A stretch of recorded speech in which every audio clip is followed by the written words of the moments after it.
Halo, selamat pagi anak-anakku kelas 8 yang saya cintai dan saya kasihi. Kembali lagi di video PPKN kelas 8 ini kita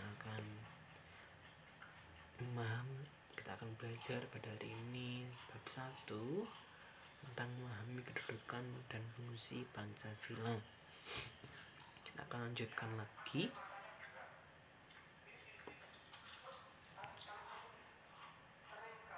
Para pendiri negara Republik Indonesia pada tanggal 18 Agustus 1945 menyepakati dasar negara adalah Pancasila. Anak-anak masih ingat BPUPKI? Itu pelajaran kelas 7 dulu kan. BPUPKI itu apa ya? Sudah tidak ada. Yang ada sekarang BPKI. Sudah tidak ada lagi ya. Pada saat itu sudah dibubarkan BPUPKI-nya. Dirilah PKI tadi ya.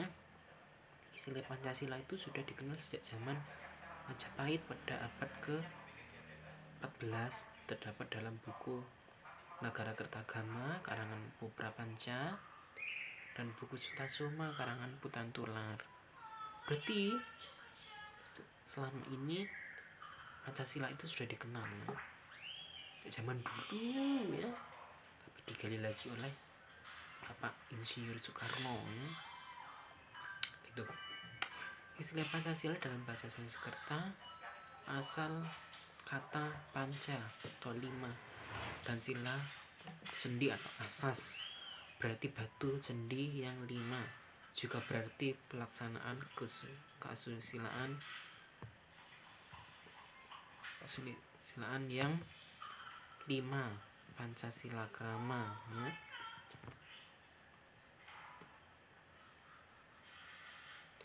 Dua macam Pancasila menurut zamannya.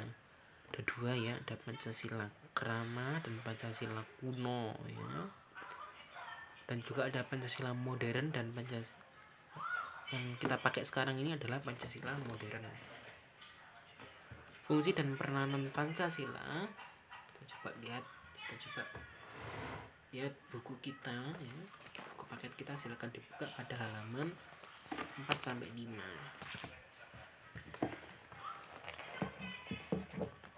Kita harus sering membaca agar pengetahuan kita luas ya. Tidak hanya di game terus, tapi juga di buku juga harus luas ya. 4.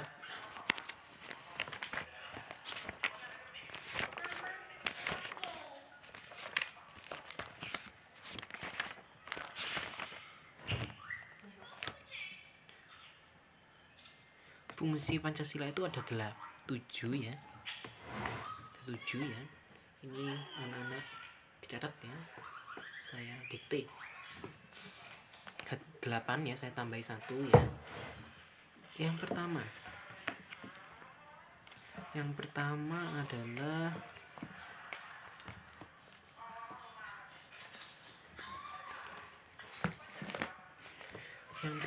kita Pancasila sebagai dasar negara. Itu yang lebih penting. Pancasila sebagai dasar negara. Yang kedua, Pancasila sebagai jiwa bangsa Indonesia. Saya ulang lagi, Pancasila sebagai jiwa bangsa Indonesia. Kemudian yang ketiga, Pancasila sebagai kepribadian bangsa Indonesia. Pancasila sebagai kepribadian bangsa Indonesia. Pancasila sebagai sumber dari segala hukum. Pancasila sebagai sumber dari segala hukum. Pancasila sebagai perjanjian luhur. Pancasila sebagai perjanjian luhur. Pancasila sebagai cita-cita dan tujuan bangsa Indonesia.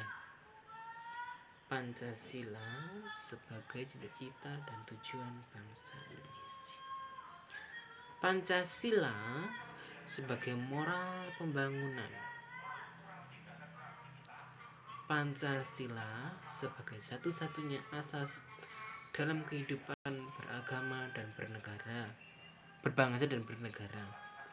Pancasila sebagai satu-satunya asas dalam kehidupan berbangsa dan bernegara. Cukup 8 itu saja, ya.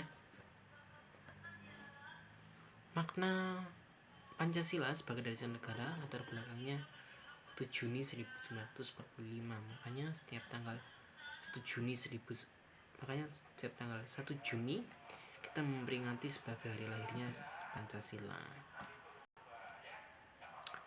Kedudukan Pancasila sebagai dasar negara termaktub dalam pembukaan UUD RI 1945. Sebetulnya Pancasila itu adalah ideologi bangsa. Dari kata ide ya, atau cita-cita atau ide, dan logos adalah ilmu, ya. Seperti itu. Masih ingat BPUPKI? Apa kepanjangannya? Badan Penyelidik Usaha Percepatan Kemerdekaan Indonesia dalam Berbangsa Indonesia, ya. Dalam bahasa Jepangnya masih ingat? Masa udah lupa? Dalam bahasa Jepangnya itu Dokuritsu Junbi Chusakai, ya. Jangan lupa, ya. Jangan lupa juga, ya. Jangan lupa. Dan masih ingat simbolnya 3A? Jepang pemimpin Asia, pelindung Asia, dan cahaya Asia. 3 itu dihafal. Dan juga para pendiri negara Republik Indonesia pada tanggal 18 Agustus 1945 menyepakati pondasi negara adalah Pancasila. Anak-anak tahu pondasi. Pondasi itu adalah landasan. Pondasinya rumah itu gak mungkin rumah itu tidak ada pondasinya. Kalau tidak ada pondasinya nanti lama kelamaan akan roboh dengan sendirinya. Indonesia juga punya pondasi, yaitu Pancasila. 5 dari 9 anggota panitia 9, ya. Bersapal ini pendiri negara atau The Founding Fathers. Yang pertama dan utama itu harus disebutkan adalah Soekarno dan Muhammad Hatta. Minimal 5 aja lah hafal, ya, nama-nama ini. Yang paling utama presiden kita Soekarno dan Muhammad Hatta. Yang ketiga Muhammad Yamin. Yang keempat Supomo. Dan yang kelima DR Rajiman Widyaningrat. Dan sidang BPU yang pertama pada tanggal 29 Mei sampai 1 Juni, ya, itu membuahkan dasar negara kita, yaitu Pancasila. Gitu, ya, dikit aja, ya.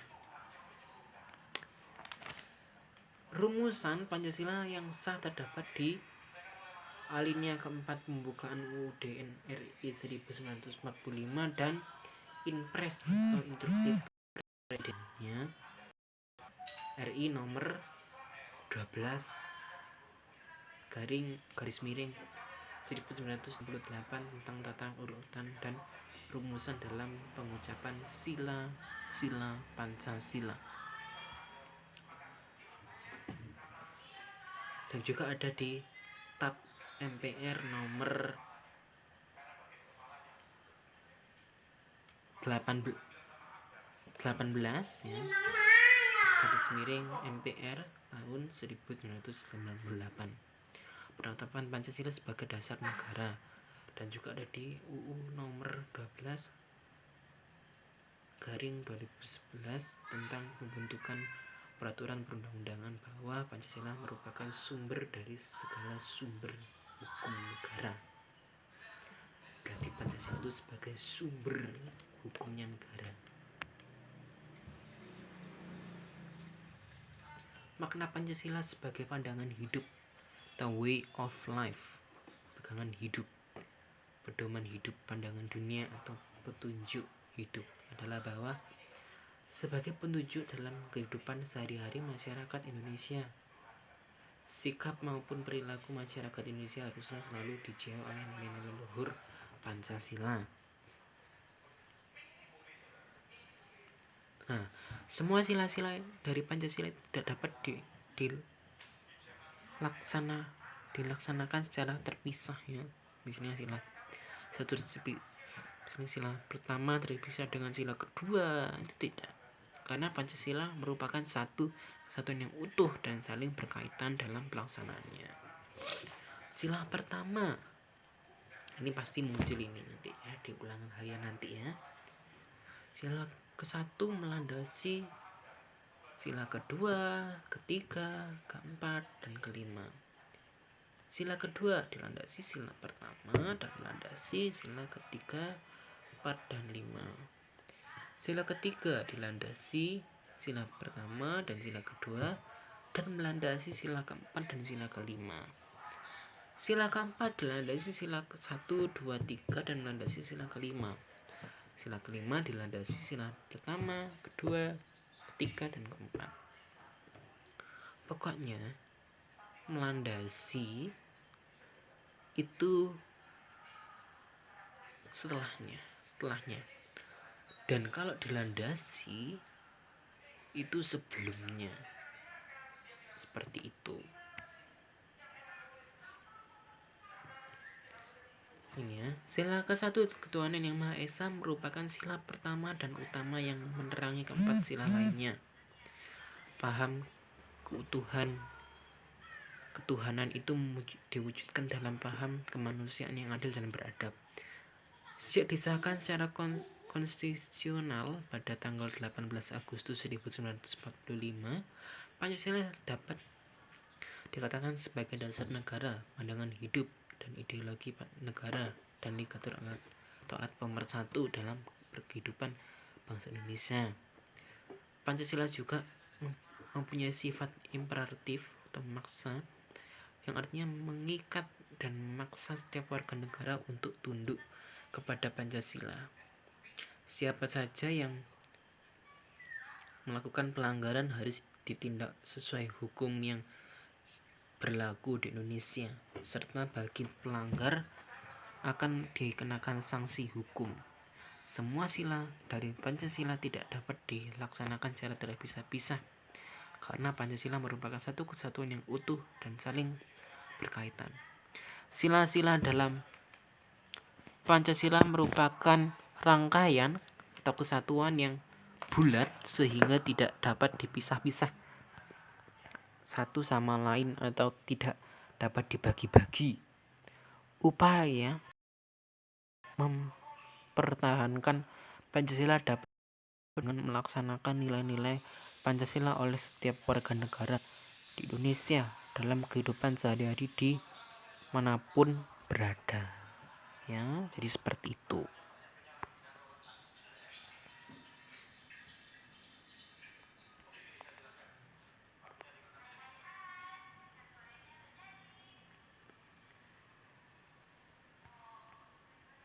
Terima kasih anak-anak karena sudah belajar pada bab pertemuan ini, dibaca-baca lagi, dimengerti dan dipahami apa yang disampaikan oleh saya. Ini juga anak-anak harus dipelajari. Kalau ada misalnya ada ulangan, anak-anak bisa belajar ya. Sekian dulu video ini, semoga bermanfaat. Tetap jaga kesehatan, patuhi protokol kesehatan, makan makanan yang bergizi dan seimbang, dan minum vitamin. Selamat pagi, selamat siang, Tuhan berkati.